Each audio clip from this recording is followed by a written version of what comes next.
Hello students, welcome to AG school of economics. কেমন আছো তোমরা সবাই? ঠিক তোমাদের দেওয়া কথা মতো তোমাদের প্রিপারেশনকে সচল রাখতে আজকে চলে এসেছে এইচএস ইকোনমিক্স 2023 এর সাজেশনের পার্ট 4। যারা প্রিভিয়াস পার্টসগুলো দেখোনি তারা please go to my description box, ওখানে তোমরা প্রিভিয়াস ভিডিওসগুলো লিঙ্ক পেয়ে যাবে, সেখানে click on that and first watch those videos. Okay my dear students, first watch those videos, then come back to this fourth part. ওকে, তো আজকের এই সাজেশনটাতে বা এই পার্টের সাজেশনে আমরা কি নিয়ে ডিসকাস করব? আমরা গত সাজেশনে কি নিয়ে আলোচনা করেছিলাম? আমরা আলোচনা করেছিলাম 2 মার্কসের ইম্পর্টেন্ট চ্যাপ্টার্স, এবং তার মধ্যে 5খানা চ্যাপ্টার আমরা আলোচনা করে ফেলেছিলাম, যেখান থেকে আমাদের কি কি 2 মার্কস পড়তে হবে সেগুলো আমরা দেখে নিয়েছিলাম। 3 চ্যাপ্টার্স ওয়্যার লেফট, রাইট? 3খানা চ্যাপ্টার আমাদের বাকি ছিল। আজকের আমাদের বিষয়বস্তু হলো সেই 3টে চ্যাপ্টার থেকে কি কি পড়া যায়, এবং যেহেতু অলরেডি আমরা 5টা চ্যাপ্টার থেকে অনেকটা প্রায় কভার করে ফেলেছি, তাই জন্য আমরা চেষ্টা করব যে বাকি যে 3খানা চ্যাপ্টার পড়ে রয়েছে সেখান থেকে একদম কমপক্ষে কতটা পড়ে সব থেকে বেশি কতটা মার্কস ক্যারি আউট ওখান থেকে করানো যায় সেই চেষ্টা থাকবে আমাদের এই ভিডিওতে। ঠিক আছে, তাহলে একটুও দেরি না করে আজকের ভিডিওকে শুরু করা যাক। কিন্তু শুরু করবার আগে please please please do subscribe to this channel যদি তোমাদের মনে হয় যে এই চ্যানেলটা তোমাদের জন্য ভ্যালুয়েবল, এবং যদি তোমাদের মনে হয় যে আমার পড়ানোর পর বা আমার পড়া শুনে তোমরা ইকোনমিক্সকে একটু হলেও বুঝতে পারছো, তাহলে প্লিজ লাইক করে দাও ভিডিওটাকে, তোমার সমস্ত বন্ধুদের সাথে এই ভিডিওটিকে শেয়ার করো, যাতে প্রত্যেকটা ছেলে মেয়ে যারা পরীক্ষা দিতে চলেছে এইচএস এর জন্য ইকোনমিক্সের, তারা উপকৃত হয়, তাদেরকে উপকার করে যেন আমি সমৃদ্ধ হতে পারি। শুধু সেই কারণে please do share, like, comment, এবং যা কিছু সমস্যা তোমরা আমাকে লিখে জানাও আমার কমেন্ট বক্সে। ওকে, তোমাদের একটা কোয়ারি আমি পেয়েছি, যে কোয়ারিটা নিয়ে আমি এই ভিডিওর শেষে তোমাদেরকে কিছু কথা বলতে চাই। আগে আমরা চ্যাপ্টার্সগুলো দেখে নিই যেগুলো আমাদের বাকি আছে। So let's proceed. First chapter was স্থিতিস্থাপকতা। দেখো, স্থিতিস্থাপকতা যে চ্যাপ্টারটা, ইলাস্টিসিটির যে চ্যাপ্টারটা, এই চ্যাপ্টারটা বুঝতে যদি তোমাদের অসুবিধা হয় তাহলে you can always welcome to go to my playlist. Okay, তো সেখানে তুমি দেখতে পাবে যে স্থিতিস্থাপকতা চ্যাপ্টারের ক্লিয়ার একটা কনসেপ্ট তোমাকে তৈরি করে দেওয়ার জন্য একটা ভিডিও ওখানে অলরেডি রয়েছে, তো ইউ ক্যান ওয়াচ দ্যাট। আমি সেটার লিঙ্কও আমার ডেসক্রিপশন বক্সে দিয়ে দেবো। নাও কামিং টু দিস পার্ট, যে আজকে আমরা কি কি জানবো স্থিতিস্থাপকতা নিয়ে। আমরা দেখবো যে 2 ধরনের কোয়েশ্চেন আসে স্থিতিস্থাপকতা নিয়ে বা ইলাস্টিসিটি নিয়ে। Okay, for all my students from English medium and Bengali medium both, আমি আমার প্রত্যেকটা কথাকে বলার চেষ্টা করছি 2টো ভার্সনেই ইন বাইলিঙ্গুয়াল, যাতে তোমাদের কারোর অসুবিধা না হয়। তো ইলাস্টিসিটি চ্যাপ্টার থেকে বা স্থিতিস্থাপকতার চ্যাপ্টার থেকে there will be 2 types of question. What are those 2 types? Number 1 is numerical, number 2 is theoretical. মানে হলো কিছু নিউমেরিক্যাল সামস আসতে পারে, কিছু অঙ্ক করতে দিতে পারে, আর কিছু থিওরিটিক্যাল ডেফিনেশন দিতে পারে তোমাকে, রাইট? তোমরা তো ইলাস্টিসিটির অনেকগুলো টাইপস পড়েছো, types of elasticity, like price elasticity, income elasticity, cross price elasticity. আমার বাংলা ভার্সনের ছাত্রছাত্রীদের জন্য আমি বলছি যে তোমরা পড়েছো আয় স্থিতিস্থাপকতা, তোমরা পড়েছো প্রাইজের স্থিতিস্থাপকতা, অর্থাৎ দাম স্থিতিস্থাপকতা, চাহিদার। তো এই যে বিভিন্ন ধরনের স্থিতিস্থাপকতাগুলো তোমরা পড়েছো, এদের আবার তোমরা বিভিন্ন ধরন পড়েছো, যেমন অস্থিতিস্থাপক চাহিদা, সম্পূর্ণ অস্থিতিস্থাপক চাহিদা, স্থিতিস্থাপক চাহিদা, সম্পূর্ণ স্থিতিস্থাপক চাহিদা এবং সমহার। For my English medium student it is elasticity, perfectly elastic, inelastic, perfectly inelastic, and unitary elastic, right? তো এগুলোর definition I have to memorise. Okay, I have to understand যে এই কনসেপ্টগুলো কি। এই কনসেপ্টগুলো জেনে গেলে এক তো প্রথম কথা হলো যে আমার প্রত্যেকটা কোয়েশ্চেন চিনতে সুবিধা হবে। I will definitely very easily recognize what the question is, and the second thing is that যে আমরা খুব ইজিলি অঙ্কগুলোও করে ফেলতে পারবো। এখান থেকে যে সামস বা অঙ্কগুলো দেওয়া হবে সেগুলো আমরা করে ফেলতে পারবো, রাইট? সো আমাকে প্রথমে ডেফিনেশনসগুলো জেনে ফেলতে হবে, এভরি কাইন্ড অফ ডেফিনেশন। সেই ডেফিনেশন ছাড়া আর কি টাইপের কোয়েশ্চেন আসবে ম্যাম? আর হলো একটু ট্রিকি কোয়েশ্চেন আসবে। যেমন ধরো তোমরা যে গুডসগুলো পড়েছো, you have read about complementary goods, you have read about substitutes, right? Bangla মিডিয়ামের ছাত্রছাত্রীদের জন্য বলছি, তোমরা পরিবর্ত দ্রব্য পড়েছো বাবু, তোমরা আর কি পড়েছো? তোমরা পড়েছো পরিবর্ত দ্রব্য ছাড়া পরিপূরক দ্রব্য, রাইট? তো এই যে সাধারণ দ্রব্য, পরিপূরক দ্রব্য, পরিবর্ত দ্রব্য, এই দ্রব্যগুলোর স্থিতিস্থাপকতা কেমন হয়, ঠিক আছে? যে সাবস্টিটিউট গুডস হলে what will be the elasticity, complementary goods হলে what will be the elasticity, এই টাইপের কোয়েশ্চেন। তাহলে তিনটে টাইপ আমরা পড়লাম, রাইট? কি কি টাইপ? ফার্স্ট টাইপটা হলো যেখান থেকে আমাকে নিউমেরিক্যাল সলভ করতে দিতে পারে এই চ্যাপ্টার থেকে। সেকেন্ড হলো ডেফিনেশনসগুলো, যত রকমের ইলাস্টিসিটিস রয়েছে, স্থিতিস্থাপকতা রয়েছে, তাদের ডেফিনেশনস আসতে পারে, লাইক হোয়াট ইজ অস্থিতিস্থাপক চাহিদা, হোয়াট ইজ ইনইলাস্টিক ডিমান্ড, ওকে? এই টাইপের কোয়েশ্চেন্স আসতে পারে। আর ফার্দার যেটা আসতে পারে, একটু ট্রিকি কোয়েশ্চেন যদি আসে, তাহলে তোমাকে জিজ্ঞাসা করতে পারে কোনো একটা পার্টিকুলার দ্রব্য বলে দিয়ে, কোনো একটা পার্টিকুলার গুড বলে দিয়ে, যে তার ইলাস্টিসিটি বা স্থিতিস্থাপকতা কেমন হবে। নাও এবার আমরা দেখে নিচ্ছি যে এখান থেকে আমরা কি কি কোয়েশ্চেন রেখেছি। See this questions are like, এখানে সবকটাই তোমরা নিউমেরিক্যাল কোয়েশ্চেন দেখতে পাচ্ছ। ফার্স্ট কোয়েশ্চেন ওয়াজ 1 কেজি মাছের দাম 120 টাকা হলে তার চাহিদা হচ্ছে 2000 কেজি। যদি প্রতি কেজির মূল্য কমে 100 টাকা হয় তবে চাহিদা বৃদ্ধি পেয়ে 300 কেজি হবে। মাছের চাহিদা স্থিতিস্থাপকতা নির্ণয় করো। তাহলে আমার এখানে কি হচ্ছে, ডিমান্ড ইলাস্টিসিটি ফাইন্ড আউট করতে হচ্ছে। when the price of 1 kg fish is 120 rupees then its demand was or is 2000 kg. If the price per kg of the fish reduced to 100 then demand is increased to 300 kg. Calculate the price elasticity of demand. Okay, price elasticity আমি এখানে বার করছি। Formula is very easy. যদি তোমাদের এই সামসগুলো calculate করতে অসুবিধা হয়, do let me no in my comment box, আমি তোমাদের এটা সলভ করে দেখিয়ে দেবো।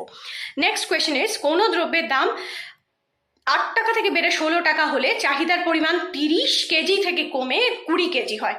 ঠিক আছে, দাম বাড়ছে, চাহিদা কমছে। এটা কি ল? এটা আমরা জানি, এটা চাহিদার সূত্র বা ল অফ ডিমান্ড, রাইট? এক্ষেত্রে দ্রব্যটির দাম স্থিতিস্থাপকতার মান নির্ণয় করো। Again a question from the price elasticity. কি বলা হচ্ছে? when price of a good increases from 8 rupees to 16 then its demand decreases from 30 kg to 20 kg. Calculate the price elasticity of demand. Okay, next is, কোনো দ্রব্যের দাম 3 টাকা থেকে বেড়ে 6 টাকা হওয়ায় চাহিদার পরিমাণ 10 কেজি থেকে কমে 5 কেজি হলো। চাহিদার চাপগত স্থিতিস্থাপকতা এখানে বার করতে দেওয়া হয়েছে। Arc elasticity, my dear student, very very careful. এতক্ষণ কিন্তু আমরা প্রাইস ইলাস্টিসিটির অঙ্ক করেছি, এবার আমাকে আর্ক ইলাস্টিসিটি। আমি তোমাদের আগেই বলছিলাম যে বিভিন্ন রকম ইলাস্টিসিটি বা স্থিতিস্থাপকতা আমাকে জানতে হবে এবং তাদের ডেফিনেশন আমাকে জানতে হবে। ডেফিনেশন জানলেই কিন্তু আমি সামস করতে পারবো খুব easily. So what is the question? When the price of a good rises from rupees 3 to rupees 6, then its demand falls from 10 kg to 5 kg. What is the value of the arc elasticity of demand? Okay. Next is, কোনো দ্রব্যের দাম 4 টাকা থেকে কমিয়ে 2 টাকা হলে চাহিদার পরিমাণ ক্রমে 10 কেজি থেকে বেড়ে 15 কেজি হয়। এই ক্ষেত্রে দ্রব্যের চাহিদার দামগত স্থিতিস্থাপকতার মান বের করো। অর্থাৎ again a question from price elasticity, right? When the price of a good falls from rupees 4 to rupees 2 then its demand increases from 10 kg to 15 kg. What is the price elasticity of demand? Next is, একক প্রতি 5 টাকা দামে, মানে 1 এককের দাম 5 টাকা, এই দামে এক ব্যক্তি একটি দ্রব্য 200 একক ক্রয় করেন। ঠিক আছে, 200 ইউনিট কিনেছে, সেটা দাম পরিবর্তনের পরে তার নতুন ক্রয়ের পরিমাণ হলো 160 একক। দামটা পরিবর্তিত হয়েছে, তিনি কেনাটা কমিয়ে দিয়েছেন। 200 ইউনিটস কিনছিলেন, এখন 160 ইউনিটস কিনছেন। চাহিদার দামগত স্থিতিস্থাপকতার মানটাও তোমাকে দিয়ে দিয়েছে, দ্যাট ইজ -2। পরিবর্তিত দাম কত, মানে যে চেঞ্জ প্রাইসটা, চেঞ্জ ইন প্রাইস, সেটা তোমাকে জিজ্ঞেস করেছে what is the change in price বা what is the new price. দেখো কি বলা হয়েছে, when the price per unit of a commodity is rupees 5 then a person consume 200 units. After change in the price of that commodity the person consumes 160 units. If price elasticity of demand is equal to -2 then what is the change in price? Okay, next is, কোনো চাহিদা রেখার সকল বিন্দুতে চাহিদা স্থিতিস্থাপকতার মান একক হলে চাহিদা রেখার আকৃতি কেমন হবে? দেখো একটু tricky question. If the value of the price elasticity of demand is unity at all points of demand curve then how will be the shape of the demand curve? এটার আনসার দেবে আমাকে কমেন্ট বক্সে। Next, বিলাস দ্রব্যের আয়গত স্থিতিস্থাপকতার মান কিরূপ হবে? দেখো আমি গোড়াতেই বলেছি তোমাকে যে বিভিন্ন ধরনের গুডস তোমরা পড়েছো। বিলাস দ্রব্য মানে লাক্সারি গুডস, রাইট? তো লাক্সারি গুডসের ইনকাম ইলাস্টিসিটি কেমন হয়, কি হয় সেটা জিজ্ঞেস করেছে। What is the value of income elasticity of demand in the case of luxury good? Next, পরিবর্তিত দ্রব্যের ক্ষেত্রে বা পরিবর্ত দ্রব্যের ক্ষেত্রে চাহিদার পারস্পরিক দামগত স্থিতিস্থাপকতা কিরূপ হবে? What is the value of cross price elasticity of demand in the case of substitute goods? Okay, আমরা কি জানি যে সাবস্টিটিউট গুডসের জন্য প্রাইস ইলাস্টিসিটি যেটা হয় সেটা পজিটিভ হয়, আর কমপ্লিমেন্টারি গুডসের জন্য price elasticity is negative, cross price elasticity is negative. Okay, তো আমরা কি জেনেছি, যখন যদি একটু ভালো করে শুনে নেবে যে যদি সাবস্টিটিউট গুডস হয় বা পরিবর্ত গুড হয়, যেটা এখানে বলে দেওয়া হয়েছে পরিবর্ত দ্রব্য। পরিবর্ত দ্রব্য মানে কি? পরিবর্ত দ্রব্য মানে হলো যেটা একটার বদলে অন্যটা আমরা ব্যবহার করতে পারি ইজিলি, যে দুটো গুডসই আমাকে সেম লেভেল অফ স্যাটিসফ্যাকশন দিচ্ছে বা সম পরিমাণ উপযোগিতা দিচ্ছে, সেটাকে আমি পরিবর্ত দ্রব্য বলছি। যেমন চা কফি, রাইট? চার যদি দাম বাড়ে তাহলে আমরা দেখছি যে কফির চাহিদা বাড়ছে। ভেরি কেয়ারফুল, এখানে চায়ের কি বাড়ছিল? দাম বাড়ছে, প্রাইস বাড়ছে। For tea the price is increasing. Okay, আর যদি তার বদলে আমি কফি ইউজ করি, কফিকে যদি ইউজ করি অ্যাজ এ সাবস্টিটিউট গুড, তার ডিমান্ডটা ইনক্রিজ করছে, রাইট? তো চায়ের দাম ইনক্রিজ করছে বলে কফির ডিমান্ড ইনক্রিজ করছে। ওকে, গেট ইট? তো তার জন্য আমি কি দেখতে পাচ্ছি যে আমার যে ইলাস্ট্রিসিটিটা হচ্ছে পজিটিভ হচ্ছে, রাইট? তো এটাও আপওয়ার্ড রাইজ করছে, ওটাও আপওয়ার্ড রাইজ করছে। যদি উল্টোটা হয় মানে যদি প্রাইসটা ফল করে, যদি টি এর বা চায়ের প্রাইস ফল করে তাহলে কফির ডিমান্ড ফল করবে, লোকে কফি না কিনে চাটাই বেশি করে কিনবে, তার মানে কফির তো ডিমান্ডটা ফল করছে। তার মানে আমরা কি দেখতে পাচ্ছি যে ফর সাবস্টিটিউট গুডস বা যেগুলো আমাদের পরিবর্ত দ্রব্য, তাদের ক্ষেত্রে একটা দ্রব্যের যদি দাম বাড়ে অন্য দ্রব্যটার চাহিদা বাড়ছে। যেহেতু চায়ের দাম বাড়ছে বা টি এর প্রাইসটা ইনক্রিজ করছে, ওই জন্য কফির ডিমান্ড বাড়ছে, মানে কফির চাহিদা বাড়ছে। তাহলে দুটো বাড়ছে বা দুটোই কমছে একসাথে। এই ধরনের ইলাস্ট্রিসিটি, ক্রস প্রাইস ইলাস্ট্রিসিটি আমরা কোথায় দেখতে পারি? আমরা দেখতে পারি হলো পরিবর্ত দ্রব্য বা সাবস্টিটিউট গুডসে। তখন আমরা কি বলছি? অ্যাজ আ হোল আমার প্রাইস ইলাস্ট্রিসিটি বা ক্রস প্রাইস ইলাস্ট্রিসিটিটা কি? পজিটিভ। কেন পজিটিভ? দুটোই আপওয়ার্ড রাইজ করলে পজিটিভ, পজিটিভও পজিটিভ। দুটো যদি ডাউনওয়ার্ড যায় তাহলে নেগেটিভেও আনসার অলওয়েজ পজিটিভ, রাইট? তো বোঝা গেল ক্লিয়ারলি। আচ্ছা, আরেকটা দ্রব্য কি হয়? আরেকটা দ্রব্যের নাম হলো পরিপূরক দ্রব্য। ওকে, হোয়াট ইজ পরিপূরক দ্রব্য? That is complements. কমপ্লিমেন্টস কোনগুলো? কমপ্লিমেন্টস বা পরিপূরক, I hope you can see it, তাই তো দেখতে পাচ্ছ তোমরা। তো পরিপূরক দ্রব্য কোনগুলো? যেটা একটা কিনলে আমাকে অন্যটা কিনতেই হবে। যদি গাড়ি কিনলে আমাকে পেট্রোল কিনতেই হবে, একটা মোবাইল ফোন কিনলে আমাকে একটা সিম কার্ড কিনতেই হবে, রাইট? তো এগুলোকে আমরা কমপ্লিমেন্টারি গুডস বা পরিপূরক দ্রব্য বলি। তো পরিপূরক দ্রব্যের ক্ষেত্রে কি দেখা যায়? যখন একটার দাম বাড়ে তখন অন্যটার চাহিদা কমে যায়। ওকে, এতক্ষণ সাবস্টিটিউটসের ক্ষেত্রে আমরা কি দেখেছিলাম? যখন একটার দাম বাড়ছে অন্যটার চাহিদা বাড়ছে, যখন একটা দাম কমছে অন্যটার চাহিদা কমছে। তাই জন্য আমরা বলেছিলাম যে ক্রস প্রাইস ইলাস্টিসিটি বা যেটাকে আমরা বলি পারস্পরিক দামগত স্থিতিস্থাপকতা, সেটা সবসময় পজিটিভ থাকছিল, তাই তো? কিন্তু কমপ্লিমেন্টারি গুডসের ক্ষেত্রে ঠিক উল্টো জিনিসটা দেখা যাচ্ছে। কমপ্লিমেন্টারি গুডসের ক্ষেত্রে কি দেখা যাচ্ছে? যে যদি ধরো কারের দাম বেড়ে যায় বা পেট্রোলের দাম বেড়ে যায়, তাহলে কার কেনাটা আমি কমিয়ে দিচ্ছি, রাইট? ক্লিয়ার হলো ব্যাপারটা? যদি আমি দেখতে পাচ্ছি যে একটা সিম কার্ডের দাম এত বেশি মারাত্মক বেড়ে গেছে যে আমি একটা সিম কার্ড অ্যাফোর্ড করতে গেলে আমাকে হয়তো আরও খানিকটা টাকা দিয়ে দিতে হবে, একে তো আমাকে মোবাইল ফোন কিনতে হয়েছে এত দাম দিয়ে, তখন আমি মোবাইল ফোনটা কিনবো কি না সেই দোটানায় পড়ছি। বা আমি কি করছি? আমার মোবাইল ফোন কেনবার যে ইচ্ছাটা বা ডিমান্ডটা, ইচ্ছাকে ডিমান্ড বলে না, আমরা ইচ্ছার সাথে যখন এবিলিটিকে প্লাস করি তখন সেটাকে ডিমান্ড বলি। ওকে, এটাও আমি ডিমান্ডের চ্যাপ্টার যখন পড়িয়েছিলাম তোমাদের বলেছি। যদি তোমরা সেই ভিডিও না দেখে থাকো, গো টু মাই ডেসক্রিপশন বক্স, ওখানে তোমরা পেয়ে যাবে। তো ডিমান্ডের ক্ষেত্রে আমরা ডিমান্ড কোনটাকে বলি? যখন আমরা কিছু আকাঙ্ক্ষা করি, যখন আমরা কিছু পেতে চাই আর তার সাথে সেটা পাওয়ার আমাদের কাছে এবিলিটি আছে, তখন আমরা সেটাকে ডিমান্ড বলছি ইকোনমিক্সে। ওকে, কিন্তু যদি এরকম হয় যে আমার সেটা শুধু চাইবার আকাঙ্ক্ষা রয়েছে কিন্তু আমার এবিলিটি নেই টু গেট দ্যাট, ওকে, তাহলে কিন্তু আমি সেটাকে ইকোনমিক্সের ডিমান্ড বা চাহিদা বলতে পারি না। ধরো পার্টিকুলার কোনো একটা মোবাইল ফোনের ব্র্যান্ড যেটা কেনার তোমার ভীষণ ইচ্ছা আছে, you have a wish to get that, okay, কিন্তু you do not have the ability, তোমার ক্ষমতা নেই যে তুমি ওটাকে কিনবে এখন এই মুহূর্তে, তাহলে আমি বলতে পারি না এটা তোমার চাহিদা। আমি কেন বলতে পারি না? কারণ এখানে তোমার আকাঙ্ক্ষা বা উইশ আছে, কিন্তু এটার সাথে তোমার এবিলিটি নেই। কিন্তু ধরো এমন একটা মোবাইল ফোনের ব্র্যান্ড যেটা তুমি কেনার আকাঙ্ক্ষাও করছো, plus you have the ability to get that, তোমার কাছে সেটা কেনার ক্ষমতাও আছে। সেই ক্ষমতা বলতে আমরা বারবার কিসের ক্ষমতার কথা বলছি? অর্থনৈতিক ক্ষমতার কথা বলছি, রাইট? তো সেটা কেনবার মতো এনাফ মানি আমার কাছে আছে, তাহলে আমি কি বলবো? That is demand.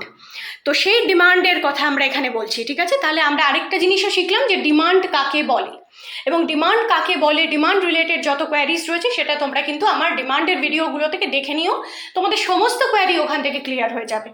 ওকে, তো আমরা এটাতে ফিরে আসছি যে কমপ্লিমেন্টারি গুডসের ক্ষেত্রে আমরা দেখতে পাচ্ছি তাহলে যে একটা গুডের যদি দাম বাড়ে তাহলে অন্যটার ডিমান্ড কমে যাচ্ছে। If price for a complementary গুডসের মধ্যে যদি price for some good or a particular good increases, demand for the other good decreases. ওকে, তো তাই জন্য আমরা কি বলছি, যদি কমপ্লিমেন্টারি গুডস হয় তাহলে প্রাইস অফ পার্টিকুলার গুড যদি ইনক্রিজ করে, ধরো আমরা এখানে কার আর পেট্রোলের কথা বলছি, তার মধ্যে এখানে পেট্রোলটাকে আমরা ধরে নিয়েছি যে পেট্রোলের প্রাইস ইনক্রিজ করেছে, তাহলে আমরা দেখছি কারের ডিমান্ডটা ডিক্রিজ করছে। তাহলে এখানে প্লাস মাইনাসে একটা নেগেটিভ ইলাস্টিসিটি আমরা দেখতে পাচ্ছি, রাইট? এই নেগেটিভ ইলাস্টিসিটিটা কোথায় দেখা যাচ্ছে? কমপ্লিমেন্টারি গুডস বা পরিপূরক দ্রব্যের জন্য। Is it clear? তো এর পরের কোয়েশ্চেনটা কি রয়েছে একটু দেখা যাক। এর পরের কোয়েশ্চেনটি রয়েছে গিফেন দ্রব্যের ক্ষেত্রে, আনাদার ভেরি ইম্পর্টেন্ট থিং। ওকে, গিফেন দ্রব্য, এটা নিয়েও আমার একটি ভিডিও রয়েছে, তোমরা একটু দেখে নিও। গিফেন দ্রব্য এবং inferior goods, what is Giffen good and what is inferior good, this is very tricky thing. নিকৃষ্ট দ্রব্য এবং গিফেন দ্রব্য এই দুটোর মধ্যে কিন্তু ডিফারেন্সিয়েট করতে হবে আমাকে। আমার মনে রাখতে হবে যে গিফেন গুড আর a particular kind of inferior good. Inferior বা নিকৃষ্ট দ্রব্যের একটা ধরন হলো গিফেন গুড, আমি যেন এটা ভুলে না যাই। গিফেন গুড কিন্তু আলাদা করে কোনো গুড না, এটা ইনফিরিয়ার গুডেরই একটা ধরন, একটা টাইপ। ওকে, তো এটাকে আরও ভালো করে জানবার জন্য তোমরা এই ভিডিওটা একবার দেখে নেবে, আমি ডেসক্রিপশন বক্সে লিঙ্ক দিয়ে দেবো, অ্যাজ আই সেড আর্লিয়ার। তো কোয়েশ্চেনটা কি বলা হয়েছে? গিফেন দ্রব্যের ক্ষেত্রে চাহিদার দাম কত, স্থিতিস্থাপকতার মান কত হবে, অর্থাৎ what is the value of price elasticity of demand in the case of Giffen good. Next is সাধারণ এবং নিকৃষ্ট দ্রব্যের চাহিদার আয়গত স্থিতিস্থাপকতার মান কী হবে, what is the value of income elasticity of demand in the case of normal and inferior good. Next is যদি দুটো দ্রব্যের মধ্যে কোনো সম্পর্ক না থাকে, মানে দুটো goods those are not related, মানে those are not complementary, those are not substitute, এরকম আর কি, তাহলে তাদের চাহিদা স্থিতিস্থাপকতার মান কী হবে, what is the value of the price elasticity of demand when there is no relation between two good. Okay, next is জলের চাহিদা অস্থিতিস্থাপক কেন? ঠিক আছে, অর্থাৎ বলা হচ্ছে কি why the price elasticity of demand is inelastic in the case of water. Elasticity water মানেটা আমি বারবার বলেছিলাম যে ইলাস্টিসিটি এই কথাটা শুনলেই তো আমাদের ভয় লাগে। তো ইলাস্টিসিটিটাকে আমি একদম সিমিলার ওয়ার্ড একটা খুঁজে নেবো যে ইলাস্টিসিটির মিনিংটা কি। এটার অ্যাজ সিমিলার মিনিংটা হলো রেসপন্সিভনেস। আমরা একটা জিনিসে যদি রেসপন্ড করি তাহলে আমরা বলবো যে এটাতে আমরা ইলাস্টিক, যদি রেসপন্ড না করি then we will say we are not elastic or inelastic. ঠিক আছে, যে যদি কোনো ঘটনা ঘটলো তাতে আমি রেসপন্স করলাম বা প্রতিক্রিয়া দিলাম, তাহলে আমার মনে রাখতে হবে তাহলে আমি হলাম স্থিতিস্থাপক বা ইলাস্টিক। আর যদি আমি কোনো রকম প্রতিক্রিয়া না দিই সেটাতে, তাহলে আমি বলবো আমি ইনইলাস্টিক বা অস্থিতিস্থাপক। এবার জলের চাহিদাটার ক্ষেত্রে কি হয় এটা একটু বুঝিয়ে দিই। জল তো একটা অপরিহার্য বস্তু, একটা নেসেসারি গুড, রাইট? জল ছাড়া তো আমরা বাঁচতে পারবো না।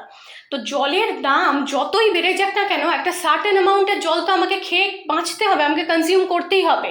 এটা তো শুধু খাওয়ার কথা গেল, সারা দিনের রেগুলার ইউজে কত রকমের ভাবে আমাদের ওয়াটার কনজিউম করতে হবে ভাবো তো। তো সেই কথা চিন্তা করতে গেলে জলের দাম যতই বেড়ে যাক না কেন আমাকে তো সেই জলটা কিনতে হবে।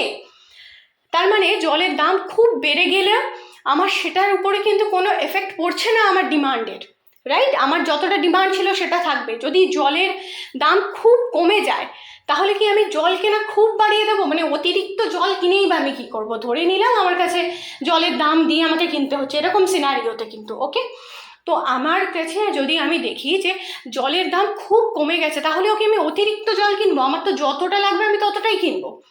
তাহলে আমি দেখতে পাচ্ছি কি যে যদি দাম অতিরিক্ত ফল করে যায় তাহলে হচ্ছে আমি প্রচুর প্রচুর কিনে রেখে দেবো, এটা তো কোনো অ্যাসেট না যে আমি প্রচুর কিনে রেখে দিলাম, কারণ একটা টাইমের পরে কিন্তু খাবার জলও নষ্ট হতে থাকে। উই নো দ্যাট, যে আমরা রেখে দিলেও সেই জলটা আর আমরা খেতে পারবো কিনা আমরা ভাবি 3-4 দিন বাদে একটা জলের বটলে রাখা জলও আমরা খেতে পারবো কিনা যদি সেটা প্যাকেজড না হয়, তাহলে উই থিঙ্ক অ্যাবাউট ইট। এমনকি প্যাকেজড ওয়াটারের মধ্যেও একটা ডেট দেওয়া থাকে, রাইট, যে after that period of time you cannot consume that.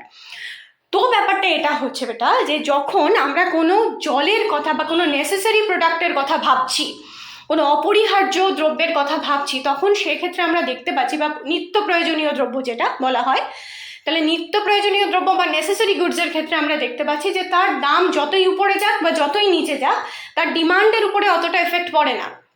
তাহলে আমরা অতটা রেসপন্ড করছি না, ডিমান্ডের উপর এফেক্ট পড়ছে না, মানে কি আমি ডিমান্ডটা না বাড়াচ্ছি না কমাচ্ছি, আমার যতটা দরকার আমি ততটা কিনছি। ঠিক সেম জিনিসটা আরেকটা জিনিসের সাথে হয়, দ্যাট ইজ সল্ট, লবণ। ঠিক আছে, লবণের দামও যদি এখন প্রচণ্ড বেড়ে যায় তাহলেও যতটা পরিমাণ লবণ আমার দরকার আমাকে তো ততটা কনজিউম করতেই হবে, রাইট। আবার যদি খুব কমে যায় তাহলেও তো এরকম না যে আমি 10 কেজি লবণ নিয়ে এসে রেখে দিলাম বা বেশি বেশি করে লবণ দিতে থাকলাম প্রতিটা ব্যঞ্জনে, তাতে করে তো স্বাদ কিছু নতুন আসবে না, রাইট। তাহলে দাম যদি খুব বেড়ে যায় তাহলেও আমি এরকম না যে আমি কেনাই বন্ধ করে দিলাম, বিস্বাদ খাবার খাওয়া শুরু করে দিলাম, আর দাম যদি খুব কমে যায় তাহলে আমি অতিরিক্ত করে লবণ ব্যবহারে শুরু করে দিলাম, সেটা না। তার কিছু কিছু দ্রব্য এরকম আছে যাদেরকে আমরা নিত্য প্রয়োজনীয় দ্রব্য বলি, যাদের দাম পরিবর্তনে তাদের চাহিদার খুব পরিবর্তন হয় না বা চাহিদা পরিবর্তনে আমরা রেসপন্স করি না। তাহলে রেসপন্স না করলে আমি কি বলেছি, ইনইলাস্টিক হবে, রাইট। তো এটাই সেখানে জিজ্ঞেস করা হয়েছে, the why the price elasticity of demand is inelastic in the case of water. You can write that, you can explain it now, right. Next, এবার আমরা দেখতে পাচ্ছি যে চাহিদা স্থিতিস্থাপকতা এবং চাহিদা রেখার ঢাল, এটার মধ্যে কোনো সম্পর্ক আছে কি? Is there any relationship between the price elasticity of demand and the slope of demand curve? Next, সম্পূর্ণ অস্থিতিস্থাপক চাহিদার অর্থ কি? এবার এখান থেকে শুরু হচ্ছে ওই ডেফিনেশনসগুলো যেগুলো আমি তোমাদের বলছিলাম। নেক্সট, চাহিদার দামগত স্থিতিস্থাপকতা কাকে বলে? যেগুলো স্টার মার্ক সেগুলো বেশি important, I have told you earlier. Next is চাহিদার আয়গত স্থিতিস্থাপকতার সূত্রটি লেখো। নেক্সট, পারস্পরিক দামগত স্থিতিস্থাপকতার সংজ্ঞা দাও। নেক্সট, সম্পূর্ণ স্থিতিস্থাপক চাহিদা কাকে বলে? স্থিতিস্থাপক চাহিদা কাকে বলে? এই দুটো কিন্তু ডিফারেন্ট। সম্পূর্ণ স্থিতিস্থাপক ইজ পারফেক্টলি ইলাস্টিক অ্যান্ড স্থিতিস্থাপক ইজ অনলি ইলাস্টিক। চাহিদা চাপগত স্থিতিস্থাপকতার সংজ্ঞা দাও। Define arc elasticity of demand. চাহিদা স্থিতিস্থাপকতা কয় প্রকার, কি কি? What are the types of price elasticity of demand and what are those? Next chapter হলো রাজস্ব নীতি বা ফিসক্যাল পলিসি। তাহলে ইলাস্টিসিটি চ্যাপ্টার শেষ হতো 3 ধরনের কোয়েশ্চেন দিয়ে, right. One kind of tricky question, যেখানে আমাকে elasticity of demand of different goods জিজ্ঞেস করা হচ্ছে, যে যদি ইনফিরিয়ার গুড হয় কি হবে, গিফেন গুড হলে কি হবে, সাধারণ দ্রব্য হলে কি হবে, নেসেসারি গুডস হলে কি হবে, এটা করা হলো। কিছু আমাকে একদম ডিরেক্ট ডেফিনেশন জিজ্ঞেস করা হলো, what is inelastic demand, what is perfectly inelastic demand, what is elastic demand, what is arc elasticity, what is income elasticity, এরকম ডেফিনেশন জিজ্ঞেস করা হলো। আর কিছু জিজ্ঞেস করা হলো আমাকে সামস বা অঙ্ক, ঠিক আছে। এবার রাজস্ব নীতি বা ফিসক্যাল পলিসি থেকে আমাকে কি কি করতে হবে? খুব কয়েকটা সামান্য কোয়েশ্চেন আমাকে পড়তে হচ্ছে। ঘাটতি বাজেট কাকে বলে? What is deficit budget? Next, মুদ্রাস্ফীতি নিয়ন্ত্রণের জন্য 2টি রাজস্ব সংক্রান্ত নীতির উল্লেখ করো। Mention 2 fiscal policies to control inflation. Okay. প্রসারণমূলক ফিসক্যাল নীতি কাকে বলে? What is expansionary fiscal policy? সরকারি ব্যয় গুণক কাকে বলে? What is government spending multiplier? রাজস্ব নীতি কি বোঝো, বলতে কি বোঝো? What do you mean by fiscal policy? ঘাটতি ব্যয় কাকে বলে? What is deficit spending? সংকোচনমূলক ফিসক্যাল নীতি বলতে কি বোঝো? What do you mean by contractionary fiscal policy? কর গুণক কি? What is tax multiplier? ঘাটতি ব্যয়ের 2টি সুফল 2টি কুফল, দুটো করে পড়বে, ঠিক আছে, right. 2 advantages and 2 disadvantages of deficit spending. The last question is, প্রসারমূলক রাজকোষ নীতি কখন গ্রহণ করা হয়? when the expansionary fiscal policy is applicable. Last chapter, বিস্তৃতির পরিমাপ। এখান থেকেও আমি বারবার তোমাদের বলেছি যে এখান থেকে যখন তোমরা লং কোয়েশ্চেন দেখেছো 5 মার্কসে, তখনও দেখেছো 2 টাইপস অফ কোয়েশ্চেন্স আসে, right. One is theoretical and other is numerical. এখানেও তাই, থিওরিটিক্যালও আসতে পারে, নিউমেরিক্যালও আসতে পারে। থিওরিটিক্যালগুলো ভীষণ জানা কয়েকটা প্রশ্নের মধ্যেই ঘোরাফেরা করে, সেই প্রসার সেই সম্যক পার্থক্য, এর বাইরে বেরোয় না। মানে সেই what is SD, what is range, এর বাইরে যায় না। আর যদি নিউমেরিক্যাল আসে তাহলে কেমন আসে সেটাও আমরা দেখব। দেখো, সম্মুখ পার্থক্য কাকে বলে, এগুলো সব থিওরিটিক্যাল কোয়েশ্চেন। সম্মুখ পার্থক্য কাকে বলে, হোয়াট ইজ স্ট্যান্ডার্ড ডেভিয়েশন, বিস্তৃতির পরিমাপক হিসাবে প্রসারের যে কোনো দুটি সুবিধা এবং যে কোনো দুটি অসুবিধা লেখো। অর্থাৎ state the two advantages and disadvantages of range as a measure of dispersion. বিস্তৃতি কথার অর্থ কি, what is the meaning of dispersion, বিস্তৃতির পরিমাপক হিসেবে প্রসারের সংজ্ঞা দাও, define range as a measure of dispersion. সম্মুখ পার্থক্যর দুটি সুবিধা উল্লেখ করো, mention two advantages of standard deviation. আর লাস্টে একটা নিউমেরিক্যালের দেখিয়ে আমি বলেছি যে তোমাদের এই টাইপের কোয়েশ্চেন আসতে পারে। ওকে, মানে শুধু নাম্বারগুলো হয়তো এদিক ওদিক হয়ে যাবে। কি লেখা রয়েছে, 2, 5, 7, 9, 11, পাঁচখানা নাম্বার দেওয়া আছে, এগুলি সম্মুখ পার্থক্য নির্ণয় করো। Find the standard deviation of the following number, that is 2, 5, 7, 9, 11। সম্মুখ পার্থক্য কীভাবে নির্ধারণ করতে হয়, বিস্তৃতির পরিমাপের আমার যে ভিডিও রয়েছে সেখান থেকে তোমরা ক্লিয়ারলি জানতে পেরে যাবে। ওকে, তো এই ছিল লাস্ট 3টে চ্যাপ্টারের মোস্ট ইম্পর্ট্যান্ট কোয়েশ্চেন্স। ওকে, যেখানে আমরা আলোচনা করলাম যে এখান থেকে কি কি 2 মার্কস তৈরি হতে পারে। তোমরা এই 2 মার্কসগুলিকে তৈরি করে নাও। এবার আমি ভিডিও শুরুতে তোমাদের বলেছিলাম যে আমি তোমাদের কিছু পার্টিকুলার খুব ইম্পর্ট্যান্ট কোয়ারি পেয়েছি যে সম্বন্ধে আমি তোমাদেরকে বলবো, আগে সেটা বলে নিই। সেই জায়গাটা হলো যে তোমরা কিছু কিছু পার্টিকুলার কোয়েশ্চেন নিয়ে আমাকে বলেছো যে এই কোয়েশ্চেনগুলো আমরা কিভাবে লিখবো ম্যাম। তোমরা কিছু জায়গায় জানতে চেয়েছো যে লং কোয়েশ্চেন কিভাবে লেখা হবে। কিছু ছাত্রদের কাছ থেকে আমি এরকম প্রশ্ন পেয়েছি যারা পার্টিকুলারলি কোনো একটা কোয়েশ্চেন পিক আপ করে তারা জানতে চেয়েছে যে ওই পার্টিকুলার কোয়েশ্চেনের আনসার কী হবে, like what is the difference between current account and capital account, right?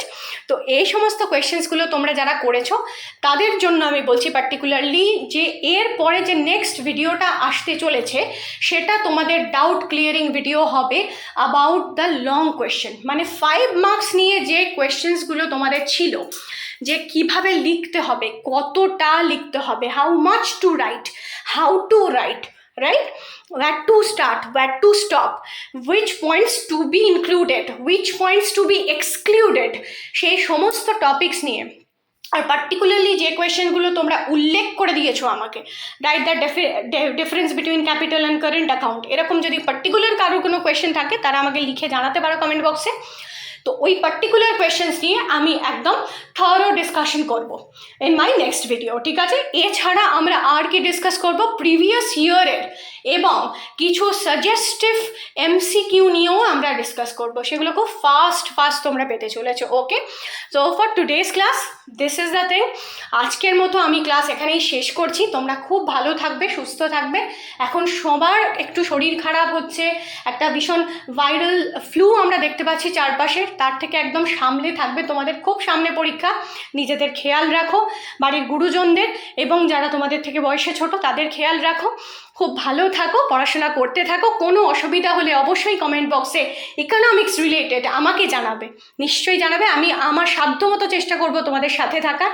R please চ্যানেলটাকে সাবস্ক্রাইব করে দিও যদি তোমাদের মনে হয় চ্যানেলটা তোমাদের একটুও কাজে লাগছে।